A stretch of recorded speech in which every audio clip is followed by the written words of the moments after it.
Hello and welcome to Smithfields. We went to the National Motorcycle Museum in Birmingham. We got there a bit late because of all the traffic. When we got there, we standed in the queue to get a sign and autograph from Henry Cole. And then I was a bit late to film their live show, so with Henry Cole and Friends live show. So this is my first time filming a live show, so bear with me because there's people going from and fro. And then after that I filmed a bit in the museum, but I didn't go and film in the proper museum itself because I asked permission and they said you can't film in there, you can take photos. So I haven't put any photos up in this video, so I've done a short video of it. Hope you enjoy the fun and laughters of the live show. Yeah, it's really tough. Your brain's like at 200 miles an hour all the time, so everything feels really slow. The best way of describing it, people always say, how do your brain work at that sort of speed? Is, especially on bikes, you go on a motorway or whatever, you do 70 miles an hour, obviously. When you first do it, when you first do it, it feels quite fast to start with, and then within 5-10 minutes you've got used to it, and all of a sudden you're creeping up to 18, 19, whatever you may be doing. And then all that is your brain's taking in the information a lot faster and a lot further ahead of yourself, because when you're driving slow, you're basically taking the information that's around you here. When you're going fast, your brain starts to then take the information in up there, which is why it then suddenly slows down, because you process that information before you've got to it. The TT is exactly the same, but instead of doing 70 miles an hour, we're doing 180, 90, not far off 200. So when you slow down to do 150, your brain is still at 190, so it feels slow. Hence why we all have pit lane speed limiters nowadays and all that, because when we try and slow down to do 38 miles an hour, which is what your pit lane speed limiter is, 60 kilometers an hour, it literally feels like it's stood still, because it feels like it's stood still at 100, so at 38 it really does. That same process is what happens when you go from the TT back to BSP, where you only reach like a knock hill about 150 miles an hour, maybe slightly more, but only for a split second. And then turn 1 is about 80 miles an hour. Well, you feel like you stood still, so I hit the brakes knowing where I'm meant to hit the brake, and I get in my head, I'm going, oh, I'm going too slow, so I let go of the brake, and next thing I approach the corner 40 miles an hour too fast, and you go, and suddenly back on the brake, and it takes about a day and a half to kind of get over that. It's hard to do. It's hard to just switch your brain back the other way. And you've got to understand, somewhere on a short circuit, a short lap, like Knock Hill, it's not like Donington or Silverstone. Silverstone's the longest even on the MotoGP calendar.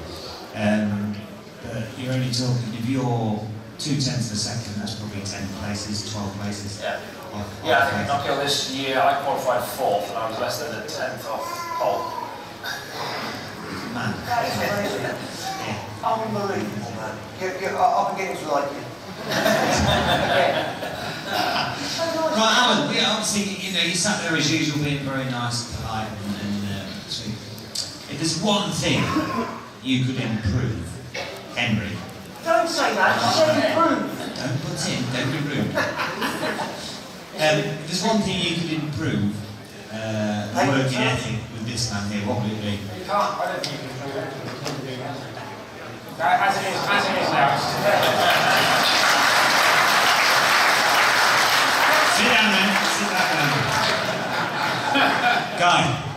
I'll go ask you a political answer there, isn't it? Guy, He's hedged his best. My question to you, young man. Yeah. If there was 10 things you need to do That's to not make time for Henry a 10. better person, what would they be?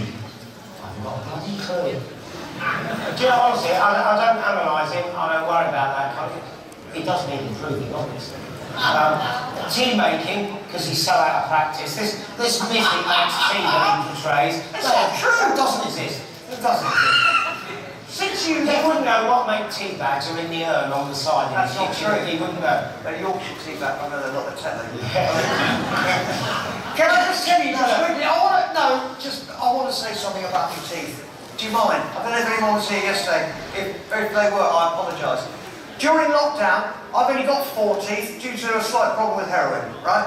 And so I haven't got any teeth, but I've got 4, and can I tell this story? Yeah. And they're all sealed up, right? And because they go like this. So they're all sealed up, I will have implants where I can afford it. Right. When the lockdown happened, I'm walking down the street, that's a lie, I'm walking up to the house, and my teeth crack for some reason, right? So they split like that. So I'm ringing every dentist, okay? And they're all going, no way, Henry, you can't see anyone. You know, this is lockdown, there's a disease out there called COVID. I go, look, can't you just pop in round the back, round the tradesman's? You can just fix it. No, Henry, you can't see it. So I thought, okay, well, I'll try and find some dentists who've been struck off. And they might have one of them drills or something in their garage, right? Well, obviously I couldn't find any of them, so I'm sitting there going like this, right? The wife going, what for about that? And I said, there's only one person I can call, right? So I go, Millward, how's lockdown? Would you fancy coming to the shed at socially distanced, well, actually not very socially distant, fix my teeth, yeah? And he goes, well, I'll give it a go, you know. So he comes up, right? I mean, this is all pretty illegal stuff, do you know what I mean? So he comes up, I'm desperate, man. I want to eat something like a biscuit, anything, yeah? Look. And so he turns up, right, and he goes, oh, that's really rough. Sit in the chair. So I go in the shed, sit in the chair, switch all the lights, right? Gets the Dremel out. Alan, what are you doing? So he just smooths it all off, beautiful, right? So he gets the airline, right? Blown off the chair as he cleans it all out, and then he dries it off. He goes, I'm going to have to dry it off because I'm going to glue it. Glue it? What with? I'm going to glue it with Q-Bond. Wasn't it? Yeah, it was. A Q-Bond with the hardener as well, I think. Just a little bit of that in there. And then he puts it on, dries it off again, all that kind of thing. It lasted for 6 weeks, man. I could eat bourbons. It was unbelievable. And that's how much I trust this man. They did split towards the end of lockdown, but I just dabbed them with super glue.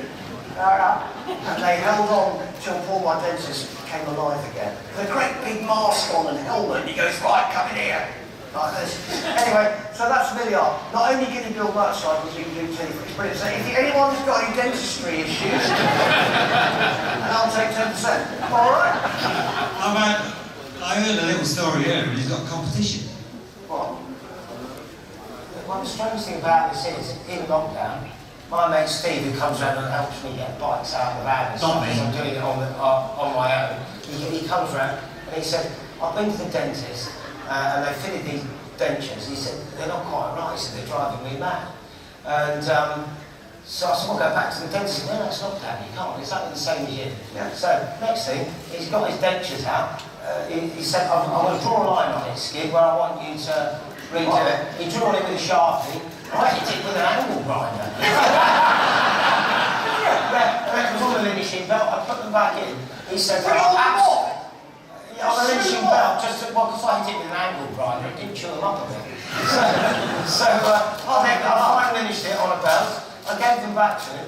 He said they are absolutely perfect. He said, I've been to the dentist 4 times trying to get it sorted.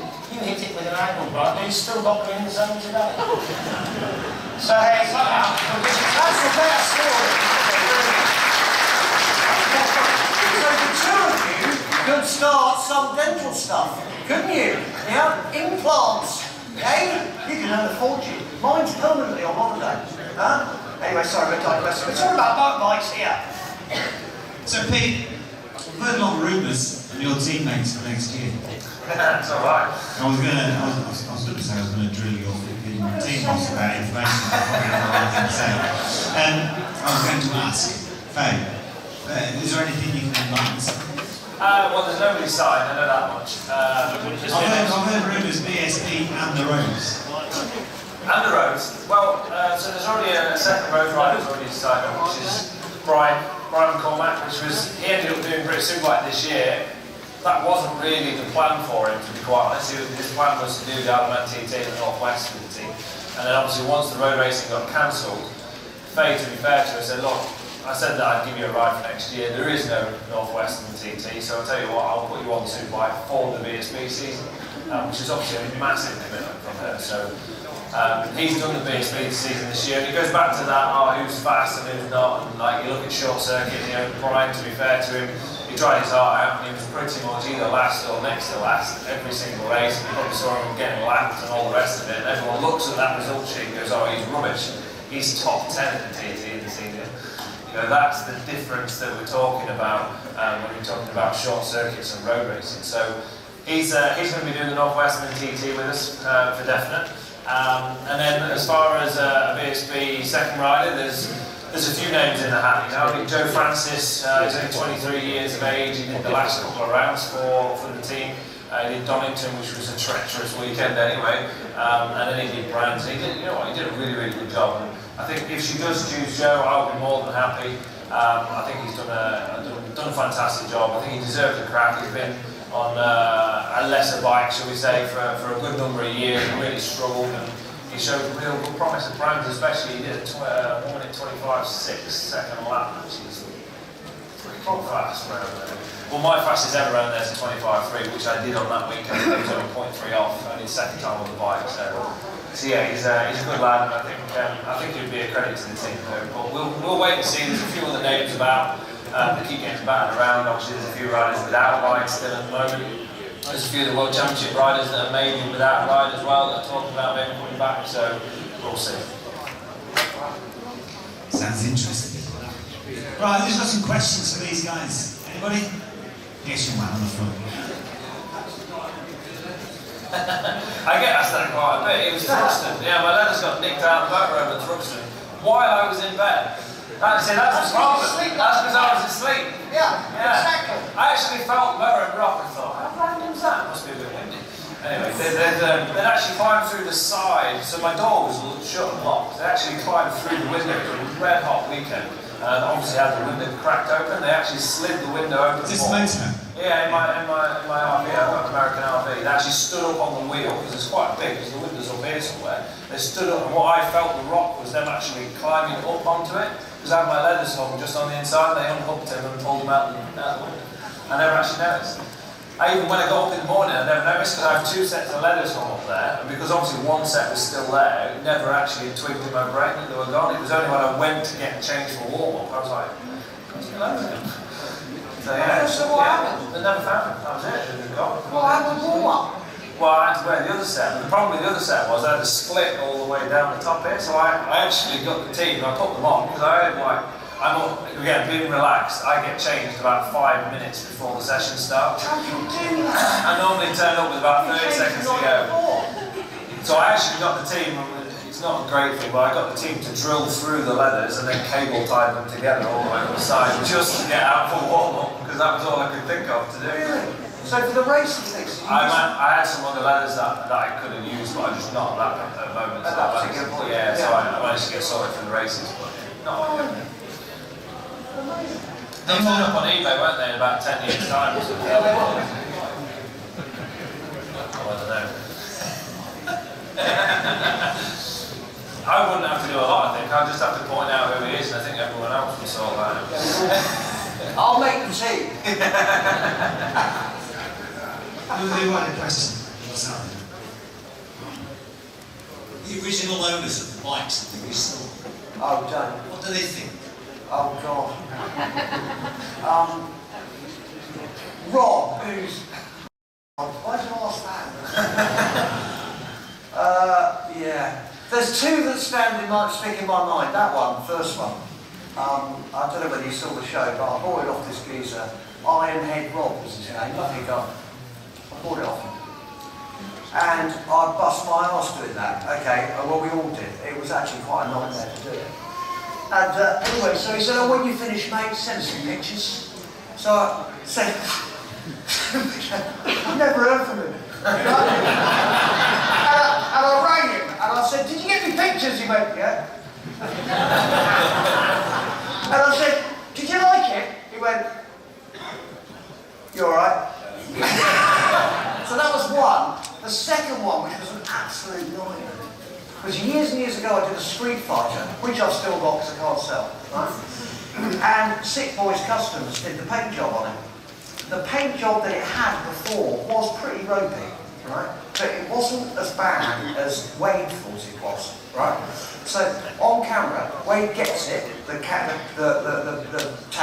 and the side panels, wherever it was, and he burns them, right? He sets fire to the paintwork. He goes, this is bloody crap. And it's nothing to do with me, right? It wasn't a setup or anything. Wade just didn't like it and set fire to it, you know? This bloke comes on, I did the paintwork, that fucking guy!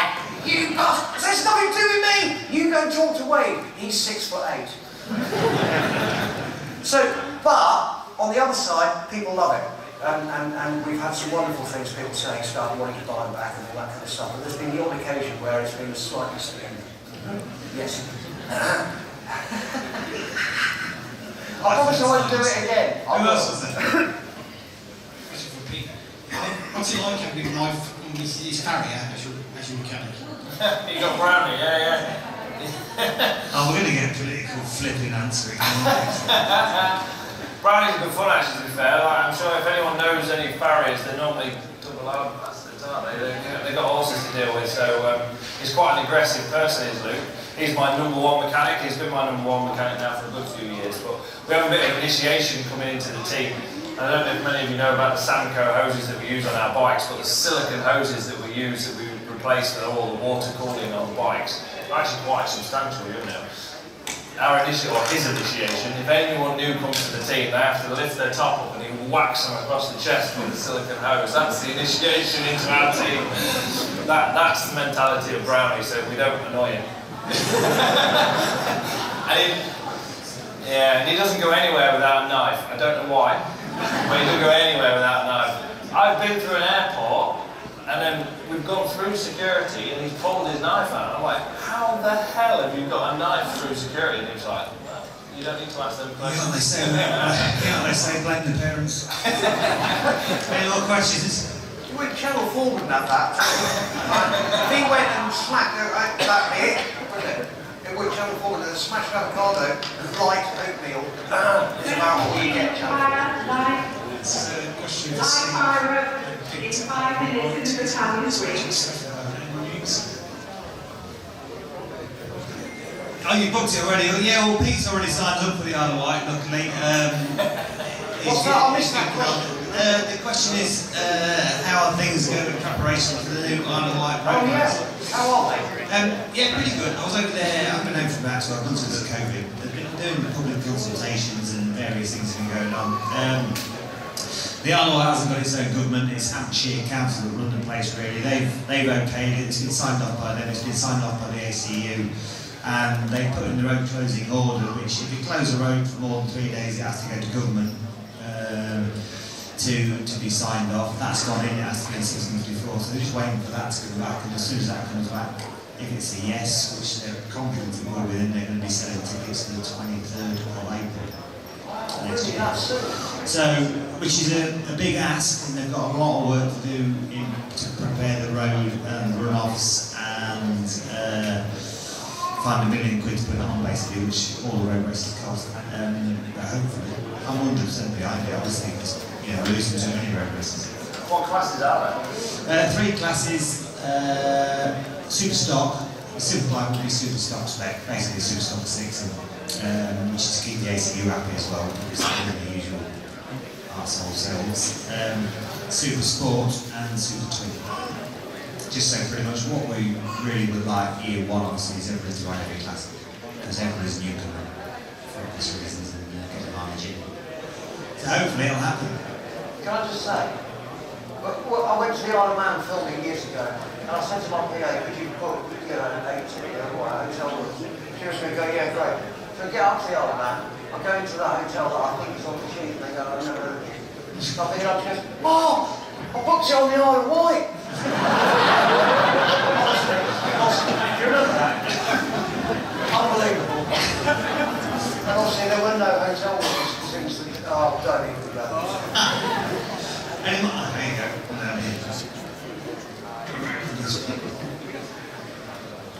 No trouble is the Isle of Wight, it's in the south, isn't it? Wait. What does it take to make a motorcycle show? How long does it take you to make a motorcycle show? Well, an attempt at one. Just as you were on the last one, alright? Yeah, look, it takes between 5 and 6 days filming to make one 1 hour. Yeah? And that comprises of Yeah, a few features obviously. We have basically 10 VTs that we go between each videotape, as we call it. So, you know, there may be a section on Guy, then we go to a section on Millyard, then we have an interview with Peter Hickham that'll be very, very short. Yeah. So it takes about 5 to 6 days, right? The trouble is that the pressure that we're under is the thing that really is the problem for us. I'll tell you something though, which one very positive thing about COVID is that normally we do the links or we host a show I do from a European country, right? So we couldn't do that, so we did it from the UK. The response has been phenomenal, right? And also my enjoyment, I've sort of rekindled my love of riding in the UK as well. So that's been hugely positive. So next year, even though we could go abroad, we're not, right? We're going to eke out much better roads and roads that I've never ridden. Peak District is one that has come up yesterday. And celebrate our great British country, which is what I love, and we should be doing more to do that. So that's come out of COVID, but it still takes 5 to 6 days to do one. Shed and buried, 4 days. Jumping disorderly, 5. You complaining takes 6. Find it, fix it, flog it, because he goes home and refuses to restore the wood. So yeah. World's Greatest Motorcycle Rides, normally 5 weeks to do 4 1 hours away, 5 weeks away. So, riding Route 66, I'm doing in May for ITV, 2 1 hours, and then the history of black bikers at the end of it in LA, which is a fantastic story. So that's 3 1 hours, I'll be away for 5 weeks. So, yeah, that's how long it takes. And every day we love, apart from some days, when it's pissing the rain and I look out the window and I've got to ride through Russia. What a casting. What's your role? I know obviously What do you mean, what's my role? Like Swiss roll, bacon roll, what kind of roll? I've noticed. And no, seriously, so you obviously present, direct, produce. Yep. This is a massive task for you. Shall I be honest? So it's my production company, there's about 30 of us in total. So yeah, I direct and I present. I have very good producers. Where is he? Are you there? Put your hand up, Josh. That's Josh. Whatever he says I do within reason. Yeah. And also I have Hamish. I don't know whether anyone saw World's Greatest Motorcycle Rides, but Hamish, he's become management now. His hair's going grey. You get to do a few more presents. He's proper trim, right? He's been breeding like mad. He has. There's a second one on the way. But so he's management. He has a guy called Ben who works with him who's deputy management. And so, what am I talking about? And so anyway, I've got lots of producers and researchers who do a wonderful job. I have the same camera crew every day because there are very few that will work with me. Tommy, because he's useless, has been with me for 15 years and no one else will employ him, which is great because I love the guy and he's my wingman, yeah, and I love him. John is my cameraman who's been with us about 6-7 years. John is my age and is very grumpy. And then we've got Cal. Coming from you, man! You're the grumpiest biker. No, anyway, so there you go. Sorry, mate, that's it. Yeah, I've got a question for Hickey. You were saying about the difference between the roads and the short circuits that you have to alter yourself to get up to speed. Do you think if you never done roads next year, you could be British Superbike champion? The aim is to do both and win both. Yeah, I think we have got a shot at it. I think the bike's got some great potential in British Superbike. I think we showed that this year. One of the big positives for me this year, looking at it as a whole, even when we didn't get a result on a weekend, I was still competitive and I was still fast. So maybe something happened which meant that I finished 8th or 10th or whatever it may be, or ended up on the floor. But at some point through that weekend, or as a majority for that weekend, I had pace to be in the top 3. And we had that every single round this year that we went to. So every single track, every single round, for all 11 rounds, I was fast everywhere. And I would say that's the first time in my career that I've had that at every single round. So for me, yes, we can build on that for next year. We can hit the ground running. We've got some big changes that we want to make to improve the bike, but overall the bike's actually really strong already. So we know the area that we want to improve, and if we can improve that area, we're talking like 1 to 2 tenths a lap, then for sure we can actually win the British Superbike Championship. Any more questions? One more, please. One more, and then Mr. Millyard's going to fire a motorbike for us. Are you going to do that again? Because I'm going to go, because it closed my ears off. Oh, no, where was it? There you go, sorry. Where's my hat? Let me pass that down then. Don't be honest, really fills that. You do look like a Smurf with that on. Here. Better. Al. Look at that. Yeah? You trust him. Look at that. Did you restore my bike? No, you're alright. When you rode across Russia, how much of a hassle was it to settle? Sorry, mate, I didn't hear that. When you rode across Russia, yeah, how much of a hassle was it to arrange it? And could you do it again? And would you do it again? Okay, right. Let's ask the last one. Would I do it again? No. Can I just tell you? So, we decided, right, we're going to do Russia. And look, Charlie Borman and Ewan had gone right across it and all that kind of stuff. So I thought, well, I'm not into that, right? Because I like staying in hotels, firstly. Secondly, I don't like mud on the road much, yeah? But thirdly, I thought that it would be relatively okay between St. Petersburg and even though we were going up north, right? We tried to get a Harley in, for me to do it on a Harley. What an idiot. So, luckily, the mafia said no, right? So then we rang KTM, who sort of gave me the odd bike, and I said, lads, could you give me a, 1290 or something? They went, sure, man. Then about a week later, they rang back going, sorry, Henry, you can't get it in, I'm afraid, it's all mafia. But, okay, all right, so what are we going to do, Hamish? Yeah? We hired a GS, okay, from a normal hire company, right? Thank God we did. So we got in there, right? I must tell you about the hotel, just very quickly, sorry. We had cruise control, this GS, it had done about 50,000 miles, and you just turned the throttle like that, left it, and it just kept going. You know what I mean? Anyway, but I'll be really quick actually, because we all want tea, it's 5 past. Okay, so I'm riding out of St. Petersburg, right? By the way, the hotel had this button, and on it said, whatever, whenever, wherever. You press that button, and you waited like you could get anything on that, which I didn't, obviously. The wife, obviously, told me not to press it. So I'm leaving St. Petersburg on the BM, right, and I'm pinning it, and there's this beautiful motorway coming out of St. Petersburg. I thought, this is going to be a breeze now, it's going to go up north, right, have a little Yaroslav and all that kind of caper, come back town, it's going to be nice. Come around the corner, the motorway, I promise you, stops. It's mud, rocks, rubble, puddles, right? So I get off the bike and go, Hamish, what the fuck's going here? He goes, this is the road, man. This is the road to Yaroslav or something. I mean, you are joking, right? Anyway, put it this way. It was just mud the whole way, basically. 3,500 miles of mud. You know, now, that's a little bit of an exaggeration, but not much. When you go into a town, right, the roads are mud. Why? Because the guy who's in charge of the roads has got a penthouse in Chelsea. Yeah? Now, the deputy man, head of roads, ain't going to grass him up because he's getting the one next door next year. Do you know what I mean? So all the poor people, they're living there waiting for something to happen, nothing ever does. I didn't like Russia personally. Hey, can I tell you one more thing about it? I go into these hotels, right? I go to the hotel, come up to reception, and there's a woman there, she goes, yes. I go, I booked her, she gives me the key, she goes, key. That's it, that's the welcome you get, right?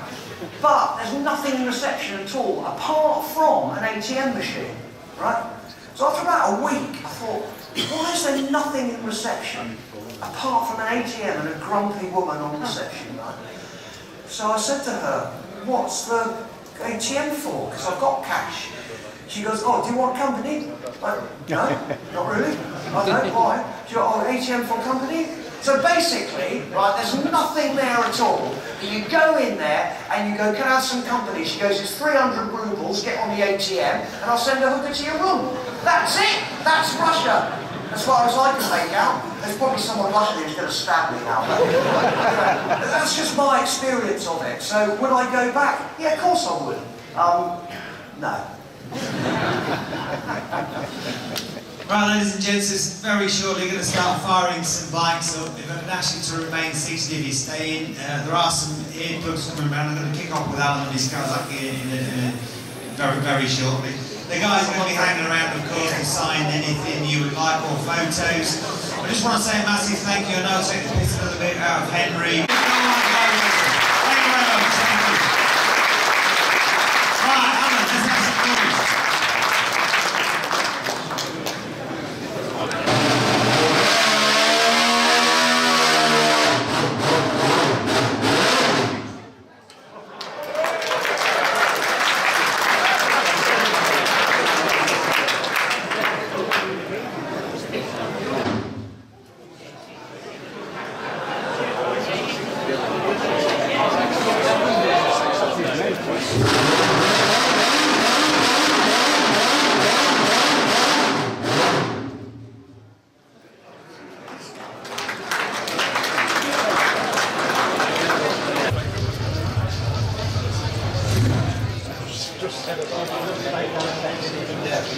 Alan, this Kawasaki, you know, I know that took a ridiculous amount of time, 8 months for you to put together and to build and to put together. What about this? So the lockdown bike started in sort of February 2020. It was done by August. So it worked so nicely. I actually made a second one before I really rode this very much until the second lockdown was finished. So now I've got two. This is done 2,000 miles, the other one's done 1,800 miles. When you're thinking about or get inspired to make something like this, are there drawings? Is it just everything out of your head? I just see a vision. I mean, it's just a 4-cylinder engine. It's so hard to make for the 6. It's not that difficult, really. Oh, piece of this. It really is. You just got to see where to cut and make sure you just weld it back to go straight, and it's going to work.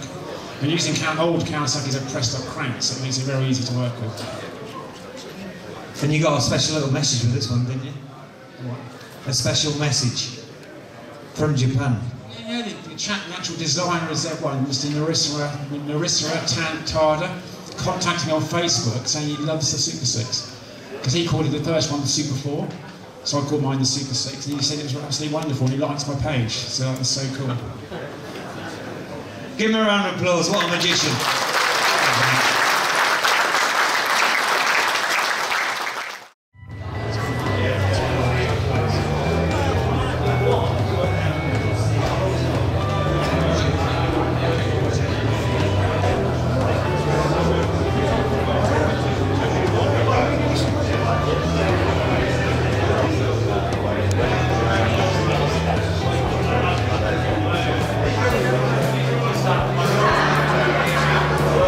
Yeah.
thank you for watching this video, hope you enjoyed it. They do this once a year in October time, so if you check out their website, the National Motorcycle Museum in Birmingham, check them out, and their museum is open 7 days a week, so if you're interested you can pop over there. If you like this video, push the like. If you want to see more videos, subscribe, put a comment on what you think, and thank you for watching. Goodbye.